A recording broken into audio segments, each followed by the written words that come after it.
All right, today we're going to deconstruct a song that didn't just push boundaries, it pretty much obliterated them. We're diving deep into the lyrics of WAP to see how, underneath all that shock value, there's actually some seriously clever and powerful writing going on. Let's get into it. So, to really get this song, you've got to start with a line you hear again and again. You know, this isn't just a catchy hook, it's the entire mission statement. Pretty much every other line in the song is built to serve this one central idea.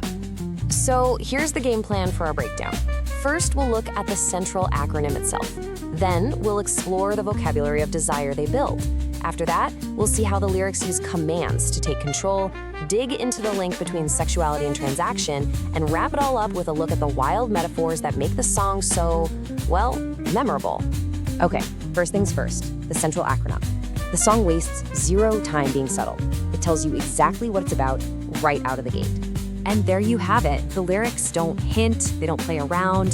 The phrase wet and gushy is just put right out there as the literal definition. This move really sets the tone for the entire track. It's gonna be direct, it's gonna be unfiltered, and it's absolutely not gonna apologize for it. Now, defining your theme is one thing, but where the song gets really interesting is in how many different ways it finds to describe it.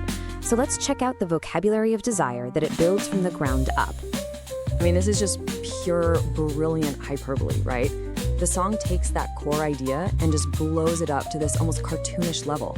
A bucket and a mop. It creates this completely unforgettable, over-the-top image just to hammer the point home. But it's not always about these big, clever images. Sometimes the lyrics just go for blunt force. The simple verb stream gets the exact same message across as bucket and a mop, but it's way more direct, more active. It's just another angle on the same idea. And then you get this, a food metaphor, macaroni in a pot. You instantly get a sense of heat, sound, and texture. It's a really smart way to make the description feel physical, almost tangible for anyone listening. So what's the big takeaway from all this? Well, the song creates this intense focus by just relentlessly coming back to its central theme. But it's not lazy repetition, it's this constant, super creative, and graphic reinvention of the same core message. But the song doesn't just describe a feeling, it dictates the action. So next up, we're gonna look at how the lyrics use a whole series of commands to completely flip the power dynamic and take total control. See what's happening here? These lines are basically laid out like a step-by-step guide. This isn't a conversation, it's a list of instructions. The speaker isn't asking, they're telling. This kind of methodical instructional language creates a really clear hierarchy. They are in charge, and that power dynamic is not up for negotiation. And this line, this right here, sums up the entire power play of the song. The speaker has complete control over their partner's actions, but keeps their own a total mystery. It's really the ultimate flex of dominance. You'll do exactly what I say, but you will never know my next move. Okay, next up is a theme that's pretty central to why this song got so much attention, the unapologetic link between sex and money. The lyrics don't shy away from it at all. They put desire and transaction right next to each other. And what's interesting is the song basically argues that these two things aren't in conflict. On one side, you've got this pure, raw desire. I want to ride, I'm a freak. And on the other side, you have these cold, hard demands. Pay my tuition. In the world of this song, those aren't opposites. They're just two parts of the same whole. This line just perfectly captures that transactional mindset in a very 21st century way, doesn't it?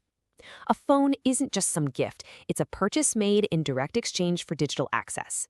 It's the monetization of desire, all boiled down into one perfect lyric. All right, finally, let's get to my favorite part, the song's absolutely incredible gallery of metaphors. This is where the lyrical creativity really, really shines. So let's start with a classic vehicle metaphor, but one that's just hilariously blunt. There's no poetry here. Big Mac truck and a little garage are about as subtle as, well, a truck in a garage. And that's the whole point, right? The power of this metaphor is in how direct and almost unpoetic it is.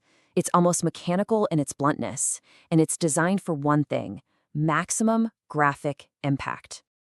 But then, just when you think you've got the tone figured out, the song hits you with something completely modern and honestly pretty shocking.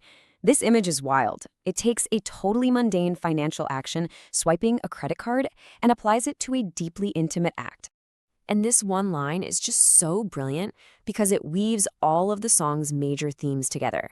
In one stunning image, you get intimacy, you get power, and you get commerce, all braided into one.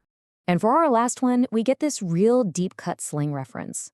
For anyone who doesn't know, king core is short for a king cobra, a huge, powerful, and venomous snake. It's a purely animalistic metaphor that's all about power, danger, and just raw, primal energy. It's a perfect final image that brings us right back around to those core themes of dominance and control we were talking about earlier. So when you put it all together, you can really see that the song is built on 4 powerful pillars. 1, a central theme that's defined over and over again.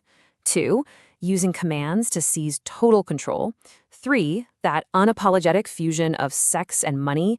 And 4, a whole toolbox of wild and direct metaphors that make the whole thing unforgettable. Which really leaves us with one final big question to chew on.